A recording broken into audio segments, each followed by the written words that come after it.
Hey everybody, it's Miss A. Welcome back to Math in Minutes. We're going to do a recap of what we did today. Welcome back everybody from the holiday. It is November 27th. So I want to talk about what the kids did today in math class.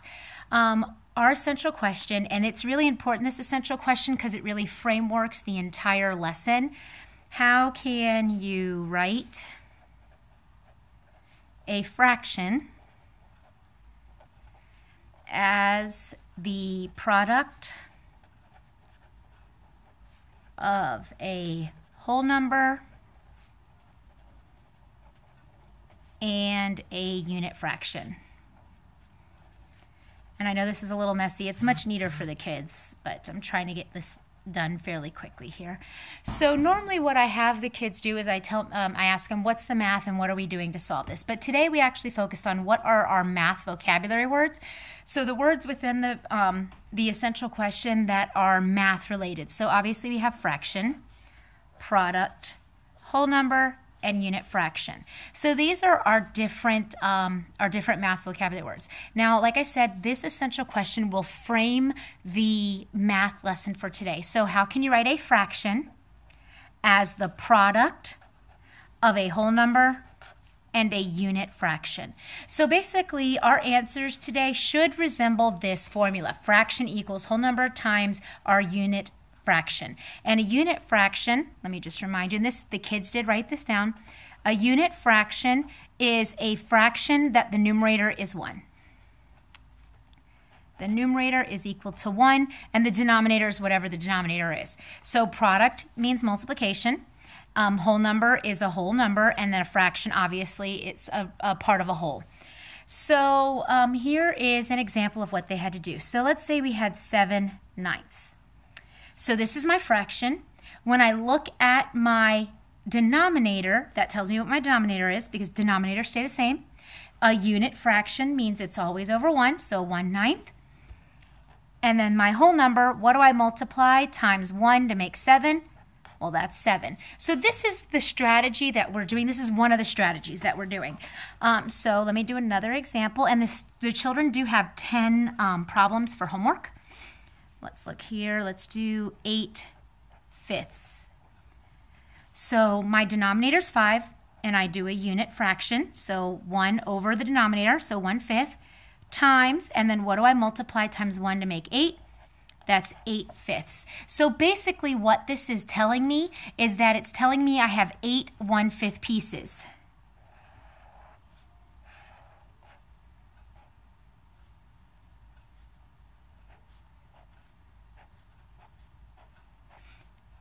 So that's 1/5, 1/5, 1/5, 1/5, 1/5, 1/5, 1/5, and 1/5. So it's telling me I have 8 of these 1/5 pieces, and you have that. Now, this is a build on our previous unit where we said what is the sum of unit fractions to equal a fraction. So if I were to have let's say 2/3, that is equal to 1/3 plus 1/3, which equals 2/3, which is also equivalent to 2/3 is equal to a 1/3 times 2 of them. So there are 2 1/3 pieces. So this is building, this is our next step that we're going to. So the students do have to convert just basic fractions into a product of a whole number and a unit fraction. One more example, 9/5. And these are all fractions greater than 1, but they could be regular fractions. So that's equal to a 1/5 product, so times, and then what times 1 equals 9 is 9.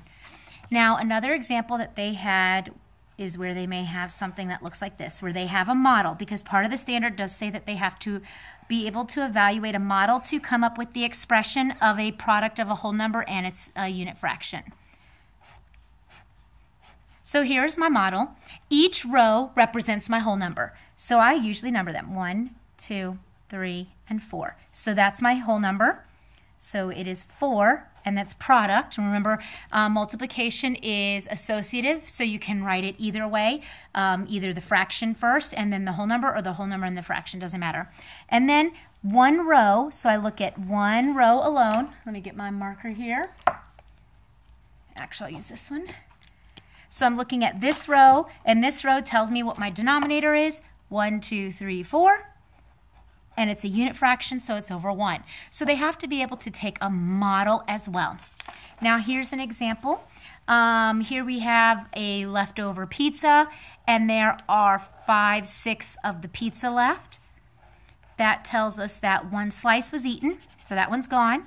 And each one of these are worth 1/6, which gives us a total, which gives us a total of 5/6. So that's 5/6. That's equal to 1/6 slice. There's 1/6 of the pie, and there's 5 slices left. So that's kind of how that works out. The other thing that we did today was multiples of a fraction. Now it is a build on what we've done before, where we just talked about multiples, and multiples are a pattern of a certain number. So if I say multiples of 2, that would be 2, 4, 6, 8, and so on. Or multiples of 3 are 3, 6, 9, and 12. Now with fractions, multiples of the fractions are the exact same thing. So if I have 2/5, my denominator stays the same. The denominator does not change. Again, denominator does not change. So my denominator will stay the same. So my denominator is 5. And then I would just do the multiples of 2, or the pattern of 2 on top. So 2, 4, 6, 8, 10. And what this is saying is 2 plus 2, because remember and then this is saying 4 plus 2, or 2 plus 2 plus 2. And then this would say 6 plus 2. We're just adding on 2 more to each one. So the pattern's the same if we have something that looks like this. And we have to do multiples. It's the same. It's the same thing as saying 1 plus 1, which is 2 over 7. And then 2 plus 1, because we're adding on 7. 3 plus 1, we're adding on 7. 4 plus 1, we're adding on, so that's 2, 3, 4, and 5. So this is what we worked on for today. It is the product of a whole number and a unit fraction. We will be multiplying fractions with whole numbers only. We will not be multiplying fractions, so just so you're aware. And here is the homework. Let me go ahead and put this up here. Homework for today. Remember, it's the product of a whole number and a unit fraction. They have 6 that they have to change into the whole number product and unit fraction expression. 5/3, 6/9, 5/15, 9/2, and 4/7, and 10/12. They need to do multiples of fractions, so we have 4/8. And they need to do the next 4 multiples, 1/9, and the next 4 multiples. And then they have 2 models that they have to figure out, the product of the whole number and the unit fraction. And I went ahead and numbered them just so the kids didn't make a mistake. So here we have 3 rows, and there are 4 boxes in each row. Here we have 5 rows and 6 boxes in each. So that's the homework for tonight. Hope this helps. If you have any questions, put it down in the comments. Thanks for watching, everybody.